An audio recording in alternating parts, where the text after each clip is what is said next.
sepertinya sudah mulai menarik ya bagi teman-teman yang ingin mendapatkan keahlian. Buktinya dengan beberapa program pelatihan yang berbau green job itu peminatnya juga sudah cukup tinggi. Seperti yang mobil listrik atau Oke, instalasi panel surya. Itu oke. cukup cukup banyak, Cukup tinggi ya, Pak, ya? cukup tinggi peminatnya. Artinya itu kan menggambarkan bahwa minat masyarakat untuk beralih ke pekerjaan-pekerjaan yang berkaitan dengan energi-energi terbarukan itu sudah berubah, sudah cukup berminat untuk ikut ke situ gitu.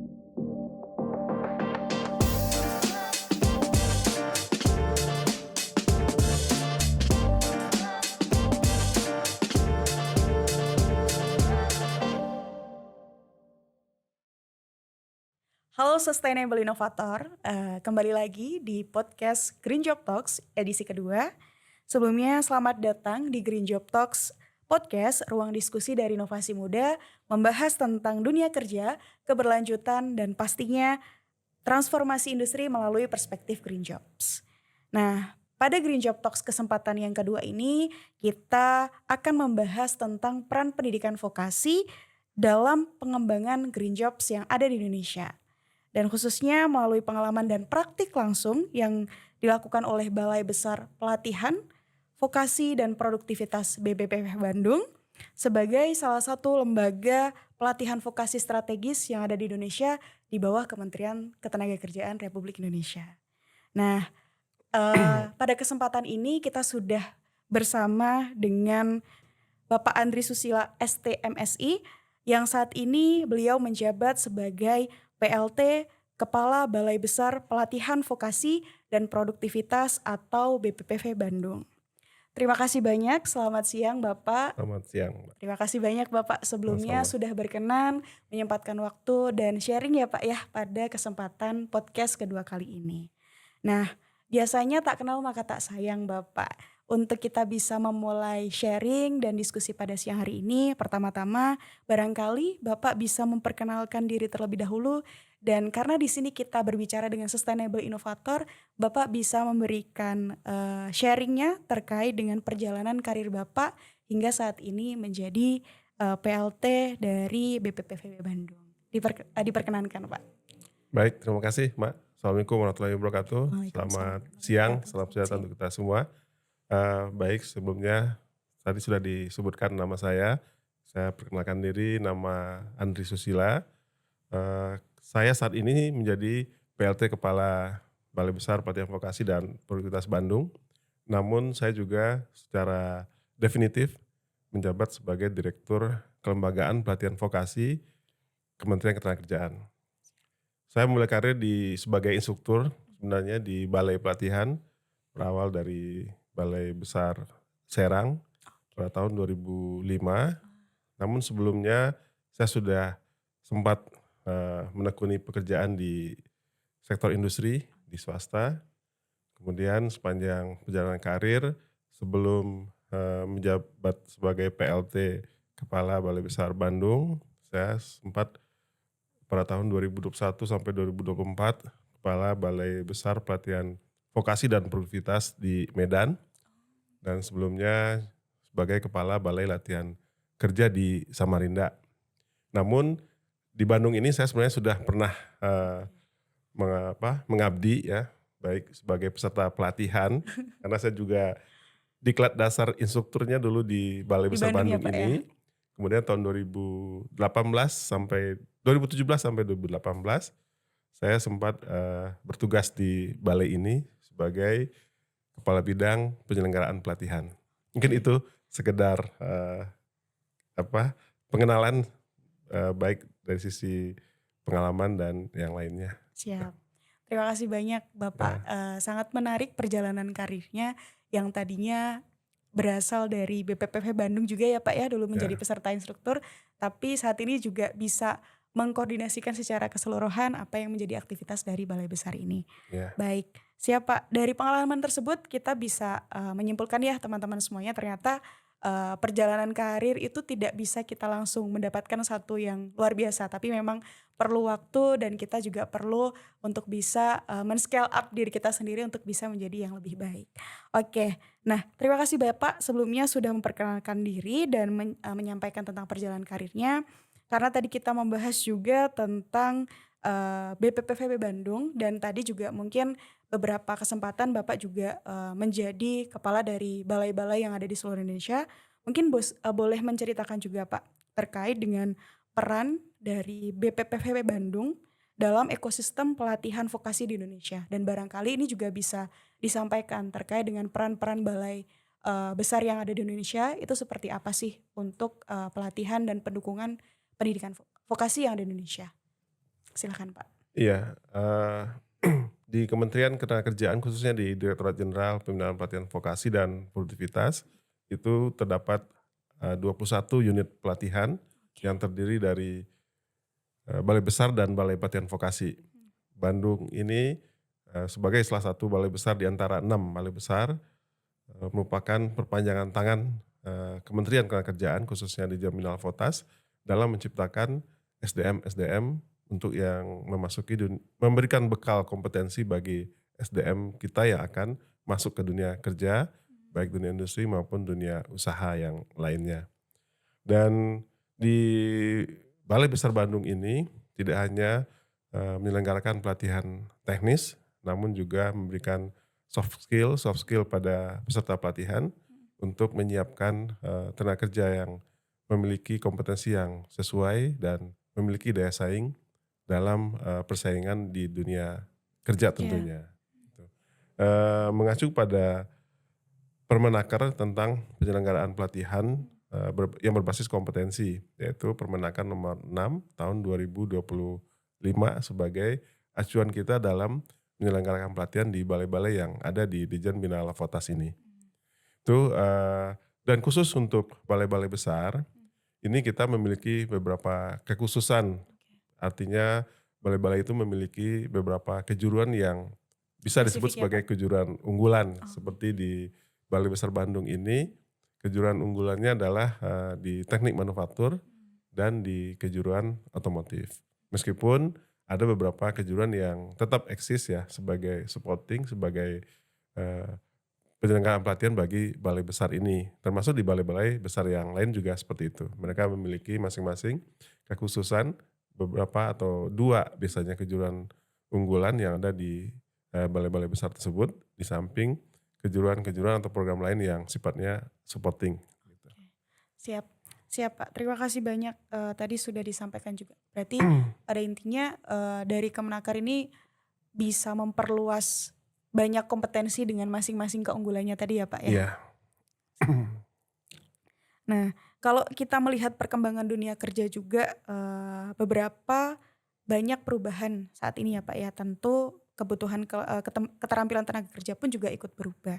Nah, kira-kira kalau menurut Bapak sendiri Pak, kira-kira perubahan apa yang paling signifikan dalam kebutuhan keterampilan kerja yang perlu direspons oleh sistem pelatihan vokasi saat ini Pak? Iya, sebagai lembaga yang menyiapkan SDM untuk berkontribusi dalam dunia kerja, tentunya Balai Pelatihan Vokasi harus merespon perubahan yang sangat cepat terjadinya. Kita bisa melihat beberapa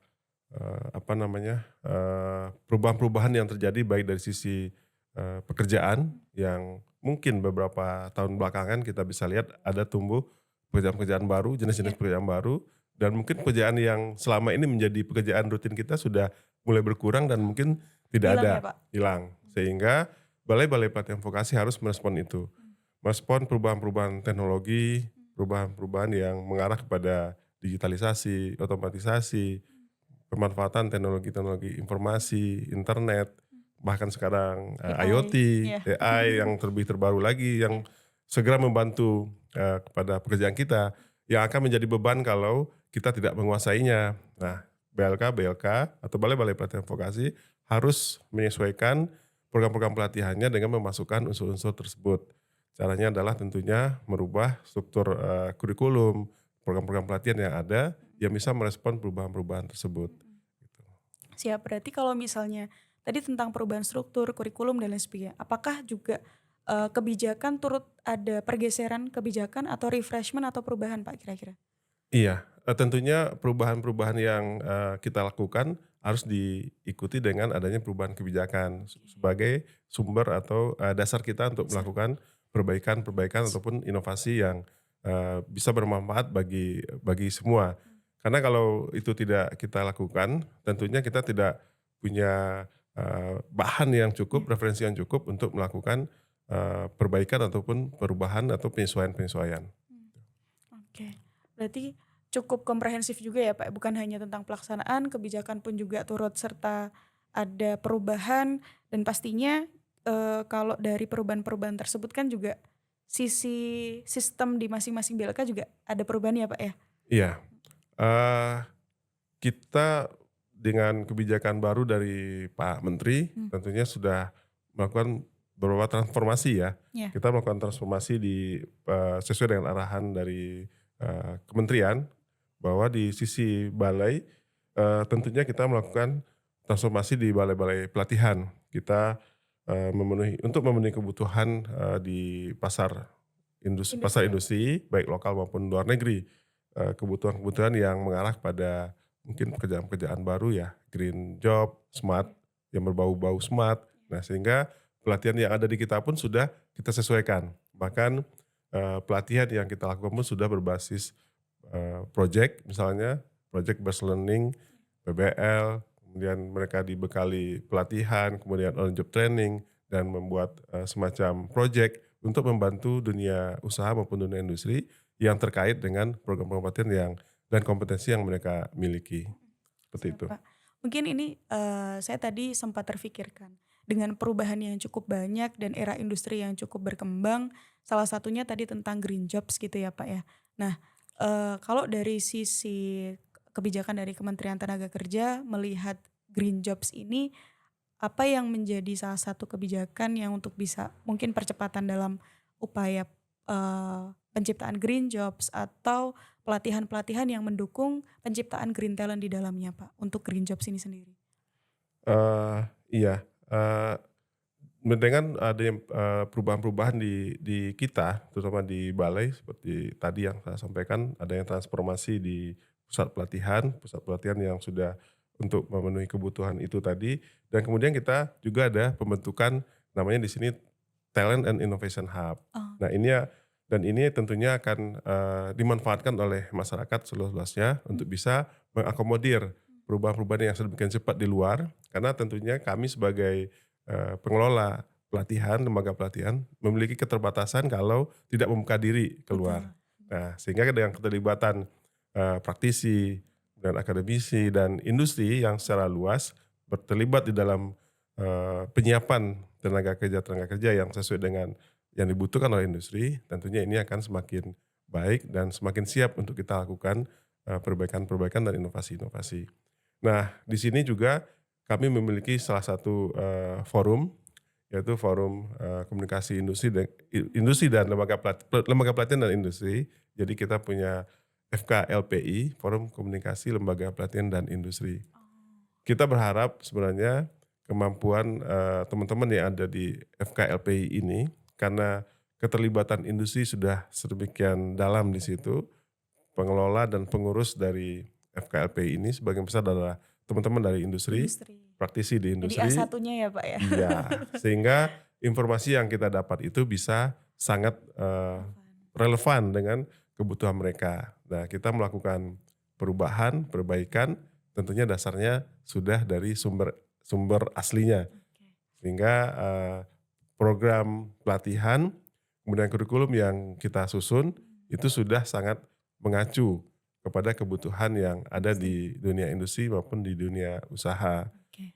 Terkait dengan, kebutuhan baru seperti green job, tentunya ini kita akan bisa dapat masukan yang sangat relevan dan cukup, potensi bagi kita untuk melakukan peningkatan di sisi penyiapan tenaga kerjanya. Oke, siap. Berarti, sangat menarik ya, Pak, tadi ada forum yang sifatnya itu think tank-nya, orang yang Iya, akan menyampaikan ya, Pak, menyampaikan kebutuhan di industri itu seperti apa, kompetensinya seperti apa, sehingga dari yang menyiapkan talent-nya itu juga bisa merelevansikan ya, Pak, dan itu iya. forumnya nasional atau gimana, Pak? Itu forumnya nasional, Oke. kemudian di setiap, unit pelatihan di UPTP kita, itu juga dibentuk. Bahkan Mmm, kami berharap sebenarnya, kita punya di daerah itu UPTD, mhm.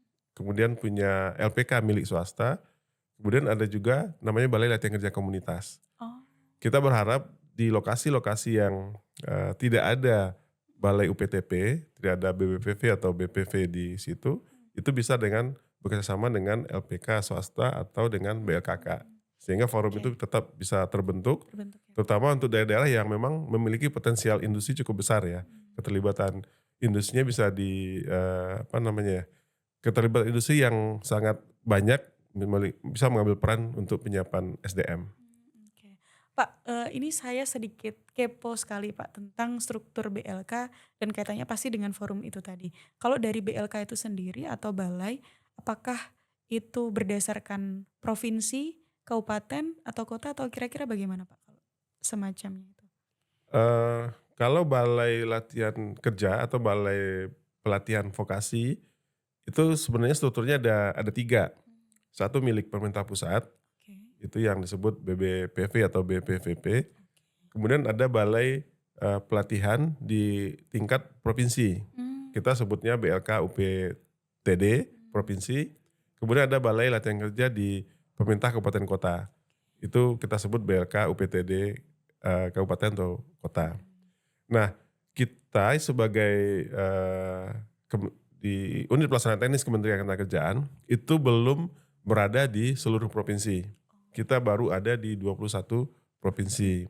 Target pemerintah dalam hal ini Menteri Tenaga Kerja itu, kita bertransformasi untuk bisa ada di setiap provinsi sebenarnya. oh, Namun oke. kendala, keuangan Iya. pemerintah yang saat ini ada Butuh proses ya Pak ya? butuh proses, namun, melalui kita mendapatkan bantuan dari Listraf, Bank Dunia, Mmm, ini kita akan, melakukan transformasi pembangunan di beberapa provinsi lagi, sehingga kita akan bertambah menjadi sekitar 34 provinsi oh. sepertinya. Berarti nanti di 34 provinsi masing-masing akan ada Masing-masing akan ada, balainya? balainya. Oke. Di Nah Sumatera akan bertambah di Sumatera Selatan, kemudian di Lampung, dan di Bengkulu, Jambi. Artinya di Sumatera sudah terwakili di semua provinsi, kemudian di Kalimantan akan terwakili di Kalimantan Utara, Kalimantan Selatan, Kalimantan Tengah. Tinggal nanti kita yang belum punya di Kalimantan Barat. tapi di Kaltim sudah ada Di ya Kaltim Pak? sudah ada UPTP kita di Samarinda. Oke. Menarik dan ini informasi juga mungkin ya Pak ya bagi Iya, teman-teman sustainable innovator. Jadi kalau sustainable innovator ini bukan hanya di Jawa saja tapi kita juga ada beberapa teman-teman komunitas yang di luar Jawa Pak. mhm, Mungkin itu juga sebagai informasi. Kalau teman-teman mau mengakses pelatihan nih ada info A1 ya Pak ya. iya. Info A1 bahwasanya nanti akan ada perluasan tentang balai-balai pelatihan yang pastinya merespons dan memberikan kesempatan untuk teman-teman mengikuti pelatihan. Oke Pak, baik kita mungkin lanjut ya Pak ya, terkait dengan talent ataupun tadi respons tentang green jobs, ada pendekatan tersendiri atau tidak Pak kira-kira dalam, penyiapan green talent itu tadi dengan talent-talent yang seperti biasanya mungkin melalui pelatihan-pelatihannya Pak? Iya, kalau dari sisi pelatihannya tentunya, kita adalah pelatihan yang berbasis kompetensi. Oke, Sehingga segala sesuatu kita susun ada, dasar, yang kita gunakan yaitu SKKNI, kemudian standar-standar lain yang mungkin belum ada di SKKNI, baik standar internasional maupun standar khusus ya. mmm, Tentunya kita dalam menyiapkan, program pelatihan, tentu kita akan susun pendekatan kita tentunya ke situ, ke oke. standar yang ada. SKKNI itu yang dikeluarkan Bappenas berarti ya Pak ya? SKKNI Atau itu yang dikeluarkan oleh masing-masing sektornya, kemudian disahkan mmm, oleh Kementerian Ketenagakerjaan. oke, siap siap. Kita sebagai fasilitator di situ, tetapi berasal dari masing-masing sektor sebagai penggunanya. Oke, siap Pak. Lalu Pak kira-kira, dalam konteks, bagaimana kita bisa melihat sisi lembaga pelatihan vokasi sendiri, tentu ada peran besar dalam penyiapan talenta. Sehingga kira-kira bagaimana peran pendidikan, pelatihan, dan vokasi secara nasional untuk bisa menyiapkan green jobs mungkin dalam kurun waktu 1 tahun ini Pak? Mungkin strategi-strateginya itu seperti apa saja Pak? Pelatihan vokasi itu salah satu kelebihannya, kalau kita mau bicara sedikit kelebihan gitu, Ya. itu adalah kita tidak perlu butuh waktu yang terlalu lama untuk menyiapkan. Jadi kita dalam menyiapkan program kurikulum tidak struktur pembangunannya itu tidak panjang. Jadi kalau kita mau bangun program di Balai Bandung ini cukup sampai di kepala balai besar ini sudah selesai programnya. Jadi tidak perlu sampai struktur tertinggi sampai ke menteri atau ke presiden gitu ya. Sehingga relatif cepat untuk penyesuaiannya. Dan kalau program pelatihan vokasi tentunya mengarah kepada unit-unit kompetensi tertentu. Sehingga unit-unit yang dirasa tidak ada hubungan dengan unit-unit kompetensi itu tentunya kan tidak perlu disampaikan. Sehingga dalam penyusunan programnya memang sudah mengarah dan lebih mengerucut kepada kebutuhan. Inilah yang menyebabkan sebenarnya pelatihan vokasi itu sangat potensial untuk menyukseskan menyiapkan tenaga kerja yang sesuai dengan kebutuhan industri itu tadi. Dan secara cepat mungkin ya Pak Secara ya? cepat bisa kita lakukan. Jadi fast track lah ya. Fast track-nya Fast berarti track-nya lewat balai-balai lewat ini balai tadi ya Pak? ini sebenarnya. Karena balai bisa mengakomodir kebutuhan itu dengan cepat. Respon yang diberikan oleh industri, kebutuhan yang disampaikan oleh industri, itu bisa kita respon dengan cepat untuk menyiapkan baik program maupun kurikulum yang sesuai dengan kebutuhan itu tadi. Nah ini yang tadi juga sempat saya singgung, kita ingin memanfaatkan sebesar-besarnya keberadaan FKLP itu dalam hal ini. Kita ingin FKLPI merespon bahwa ke depan itu pekerjaan-pekerjaan yang berkelanjutan, yang berbau green, berbau smart, itu bisa direspon oleh teman-teman di FKLPI untuk kita segera merumuskan dan merubah serta menyesuaikan kurikulum dan program pelatihan kita. Berarti strategi setiap tahun mungkin beda Pak? Bisa jadi berbeda, Bisa jadi berbeda secara praktek ya. Oke, siap. Karena mungkin perubahan juga cepat ya Pak Perubahan ya? itu sangat cepat. Siap. Nah kira-kira dari mungkin strategi-strategi yang sudah dilakukan itu tadi, menurut Bapak sendiri strategi yang paling efektif yang pernah dijalankan dalam proses percepatan untuk memenuhi kebutuhan industri tadi yang seperti apa sih Pak? Tetap yang paling utama tentunya adalah kolaborasi ya. Kolaborasi yang efektif dengan teman-teman di industri, dengan teman-teman yang sudah memulai lebih awal, itu tetap kita perlukan. Karena kalau kita hanya mengandalkan kemampuan yang ada di balai, tentunya nanti seperti kalau kata pepatah itu seperti katak di bawah tempurung. Dunianya seakan-akan sudah besar, dia sudah tahu semua, ternyata banyak perubahan terjadi di luar sana teman-teman atau kita tuh belum tahu. Itu yang penting ya yang kita lakukan, karena perubahan di luar itu tentunya juga sangat cepat. Nah kalau kita tidak berinteraksi dengan dunia luar, dengan teman-teman di industri, interaksinya sebatas hanya seremonial, tentunya kita tidak akan dapat apa-apa dan kita tidak bisa melakukan inovasi untuk mengikuti perkembangan itu. Karena pada dasarnya posisi kita kan sudah tertinggal sebenarnya dengan yang ada di industri sana gitu.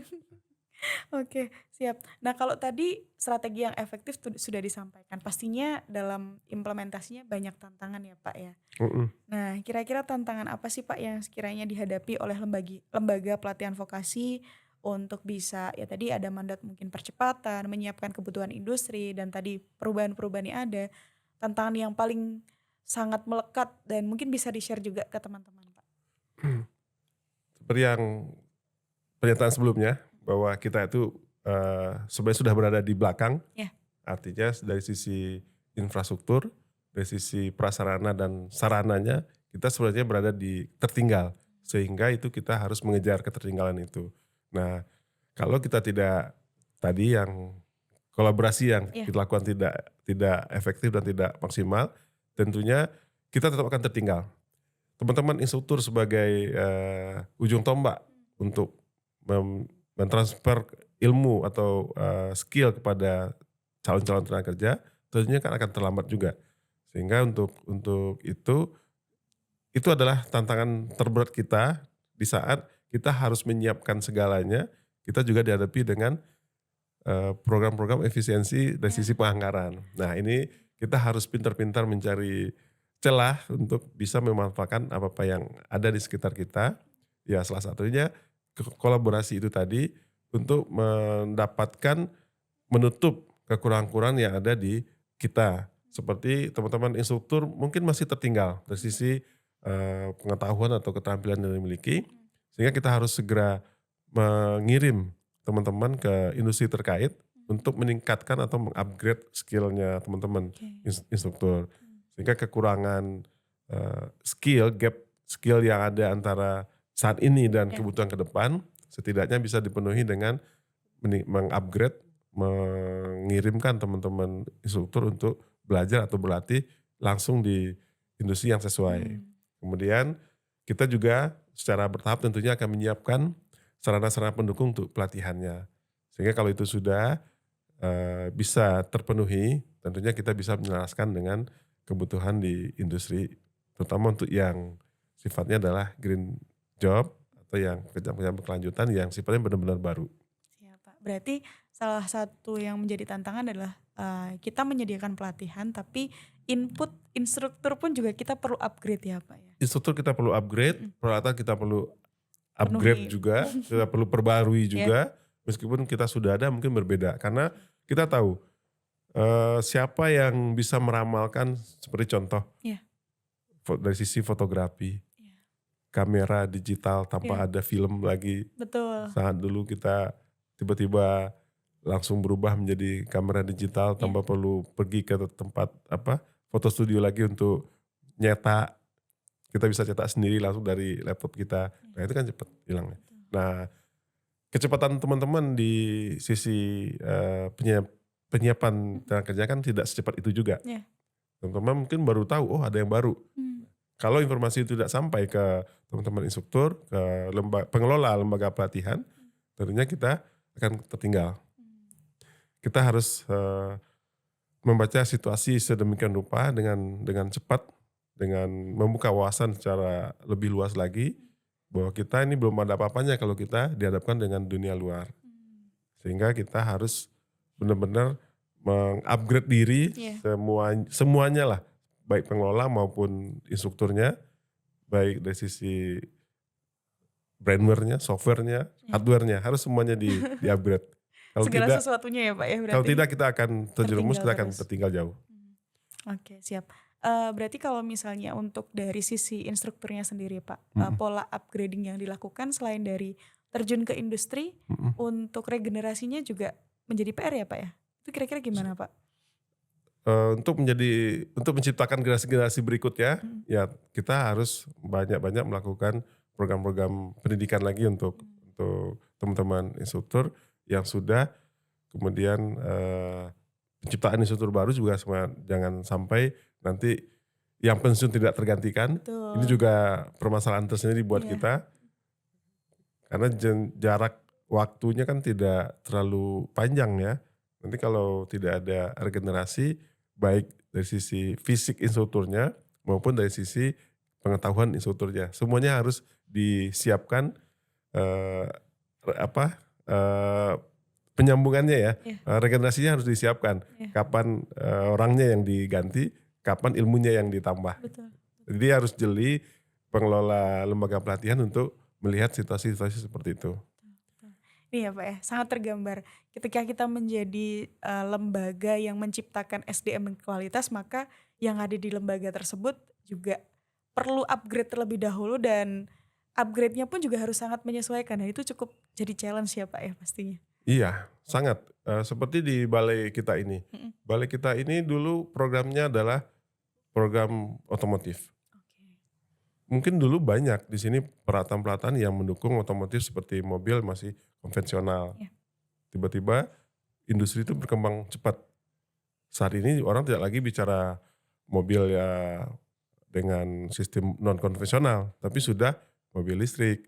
Bukan lagi cerita hybrid, tapi sudah listrik, full listrik. Nah ini kan kalau kita tidak merespon itu, tentunya kita akan masih bicara bahwa kita hebat dengan mobil konvensional misalnya. Mobil kita banyak, program pelatihannya kita kembangkan terus. Tapi siapa yang memakai mereka nantinya? Di saat kebutuhan tenaga kerja itu sudah tidak ada. Nah ini peluang seperti itu harus kita sikapi. Karena kalau kita hanya bicara, kita sudah punya kok, kita sudah punya alat yang lengkap, namun kita tidak tahu bahwa di luar itu ternyata semua sudah berubah. Semua ya perubahannya sangat cepat, kita semua sudah tahu, dari generasi ke generasi sangat cepat terjadi perubahan yang mungkin kemarin masih bicara generasi industri, Milenial, industri gitu ya Pak ya? industri 4.0 mungkin Betul, masih otomatisasi, iya. ceritanya masih pakai per mesin, Mmm, tapi sekarang orang tinggal iya sudah zamannya AI, iya betul kecerdasannya sudah dibuat sekarang. betul. Bahkan ya itu jadi tantangan tersendiri ya Pak ya dalam dunia pekerjaan ya.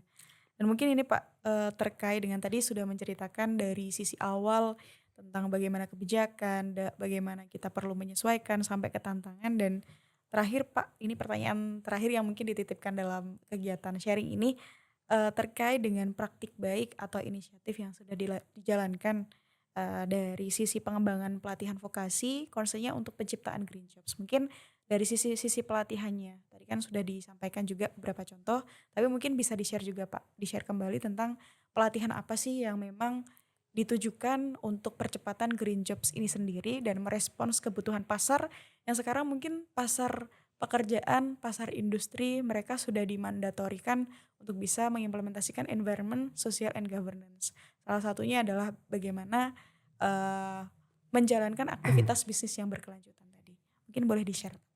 Iya, kalau seperti kita di Balai Bandung ini, beberapa pelatihan yang sudah terkait dengan green job yang kita lakukan, seperti tadi mobil listrik, Mmm, kemudian instalasi tenaga listrik yang berbasis sel surya, tenaga listrik matahari, baterai, iya, instalasi baterai, itu yang beberapa di antaranya yang sudah kita lakukan di Balai Bandung. Dan kita akan tetap terus kembangkan itu, semua yang berbau, green job, berbau energi-energi terbarukan. Karena kalau kita masih, dengan yang pola-pola lama, pelatihan-pelatihan yang mungkin tidak ada lagi peminat, mmm, mungkin tidak ada lagi kesempatan juga buat mereka mendapatkan pekerjaan, iya, karena sudah tidak terpakai keahliannya. mmm. Nah, kalau tadi kan kita berbicara tentang bagaimana bisa merespons pasar, Pak. Nah, karena di sini di Balai Besar, BPPV Bandung juga, menyediakan pelatihan, kalau dari sisi peserta ataupun tenaga kerjanya sendiri apakah sudah aware untuk bisa ikut serta dalam pelatihan yang concern ke green jobs atau gimana, Pak, kira-kira? Sepertinya sudah mulai menarik ya Mmm, bagi teman-teman yang ingin mendapatkan keahlian. mhm, Buktinya dengan beberapa program pelatihan yang berbau green job itu peminatnya juga sudah cukup tinggi. mmm, Seperti yang mobil listrik atau oke instalasi panel surya. Itu oke. cukup cukup banyak, Cukup tinggi ya, Pak, ya? cukup tinggi peminatnya. Artinya itu kan menggambarkan bahwa minat masyarakat untuk beralih ke pekerjaan-pekerjaan yang berkaitan dengan energi-energi terbarukan itu sudah berubah, sudah cukup berminat untuk ikut ke situ gitu. Oke oke. Nah, kalau terkait dengan tadi peserta juga cukup minat, kalau, mungkin salah satu yang menjadi target atau KPI begitu ya, Pak, ya, biasanya dari peserta tersebut kita ada magang kemudian atau dipekerjakan di industri. Nah, kira-kira untuk penyerapannya sendiri itu bagaimana, Pak? Dengan pelatihan yang concern ke green jobs tadi sebagai respons, lalu dari sisi, penyerapan tenaga kerja apakah sudah, sesuai juga dengan respons yang tadi sudah disesuaikan atau gimana, Pak? Iya, untuk pelatihan-pelatihan yang berbasis project atau project based learning yang kita Iya. kembangkan, ini kita melibatkan teman-teman di dunia usaha dan dunia industri. Jadi kita lakukan pelatihan secara online online bagi peserta, kemudian offline juga di tempat kita di balai, kemudian mereka kita magangkan. Nah, Oke, target dari pemagangan ini tentunya adalah mereka bisa diterima oleh industri tersebut. industri. Mereka membuat, langsung di sana melakukan mengimplementasikan apa yang didapatkan selama pelatihan, kemudian mereka membuat semacam, target-target tertentu berbasis project untuk perbaikan bagi industri yang tempat mereka magang. Tentunya ini akan membawa dampak bahwa industri akan tertarik dengan, kompetensi yang mereka miliki. Sehingga pada akhirnya mereka akan di-hire oleh industri tersebut atau perusahaan tersebut untuk menjadi tenaga kerja. Meskipun mereka juga tentunya akan bisa bekerja secara mandiri dengan membuat proyek-proyek yang sama untuk dimanfaatkan oleh perusahaan lain yang sejenis misalnya. Mmm, Jadi dengan pola kerjasama seperti itu, ya kembali lagi intinya adalah kolaborasi, karena dengan kolaborasi kita bisa memenuhi dan tentunya itu bisa memenuhi harapan kita dan untuk menempatkan peserta pelatihan kita bekerja atau memenuhi harapan industri untuk mendapatkan tenaga kerja yang kompeten. oke. Oke, Pak, Mungkin, ini Pak, ada sedikit pesan mungkin kira-kira dari Bapak untuk teman-teman generasi muda, teman-teman sustainable inovator yang ingin mempersiapkan diri ya Pak, untuk mengikuti pelatihan vokasi atau berkarir di bidang green jobs, itu apa saja sih tips atau pesan Bapak yang bisa disampaikan ke teman-teman, Pak?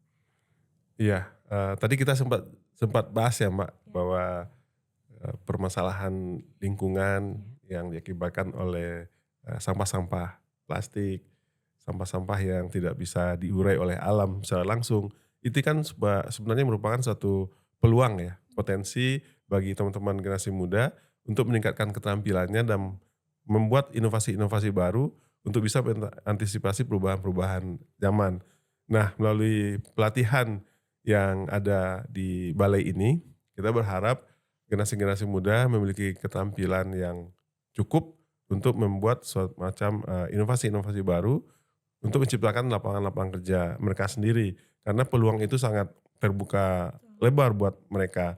Baik mereka yang akan menjadi, wirausaha baru, wirausaha muda, maupun mereka akan masuk ke dunia industri. Nah, melalui keberadaan Talent and Innovation Hub yang ada di balai ini, sebenarnya kita menghimbau teman-teman generasi muda untuk ikut terlibat aktif di sini untuk meningkatkan keterampilan dan kompetensinya mereka. Sehingga dengan bekal kemampuan skill yang dimiliki, ini bisa memanfaatkan peluang yang ada untuk bisa mandiri maupun bisa untuk bekerja di tempat yang mereka inginkan. Jadi intinya adalah memang gunakan kesempatan yang ada untuk mengisi kompetensi yang sesuai. Kita sudah buka peluang untuk teman-teman mengisinya di sini. Apapun kebutuhan, pelatihan yang diinginkan, kita bisa siapkan. Siap, baik Pak, terima kasih banyak dan jangan lupa di-notes ya teman-teman sustainable innovator. Tadi intisarinya adalah kolaborasi dan kita harus bisa memanfaatkan peluang yang ada. Karena peluang itu pasti ada, kalau misalnya kita tidak bisa melihat itu sebagai peluang, maka kita akan tertinggal seperti problem yang sedang kita hadapi sekarang ini. Baik, terima kasih banyak Pak Andri, atas insight serta refleksi dan diskusi pada siang hari ini. Sangat insightful dan kita bisa melihat arah pergerakan kira-kira pendidikan vokasi yang seperti apa yang sedang dipersiapkan oleh pemerintah untuk kita para green talent dan para, sustainable innovator untuk kita bisa menjadi pekerja green talent yang berkualitas di pekerjaan kita. Dari perbincangan yang kita lakukan hari ini kita bisa melihat bahwasanya, cukup banyak sekali tantangan yang ada di industri, cukup banyak sekali juga tantangan yang ada di pemerintah pun juga di sektor tenaga kerja. Dan concern ke green job, sekarang ini pemerintah juga sedang mempersiapkan percepatan kira-kira potensi apa saja yang bisa dikembangkan dalam pola kolaborasi yang ada dan itu bisa menciptakan, sarana, aktivitas menjadi, satu peluang bagi green talent untuk bisa mendapatkan peluang pekerjaannya juga. Terima kasih juga kepada sustainable inovator yang sudah, menyimak dengan baik. Jangan lupa komen, like, and subscribe, podcast kita ini dan pastinya jangan lupa terus ikuti diskusi-diskusi kita dari, berbagai helikopter view, dari sisi praktisi, dari sisi, pemerintah dan lain sebagainya untuk kita bisa mempersiapkan diri sebagai green talent yang berkualitas. Terima kasih banyak sekali lagi kepada Pak Andri, mohon maaf bila banyak, yang salah ya Pak ya dalam Ya, podcast ini. Terima kasih insight-nya. Kita mungkin cukupkan Pak untuk sesi diskusi dan podcast hari ini. Terima kasih banyak teman-teman Sustainable Innovator. Jangan lupa stay tune terus di, Instagram kita dan di YouTube kita. Terima kasih banyak, sampai jumpa dan selamat siang.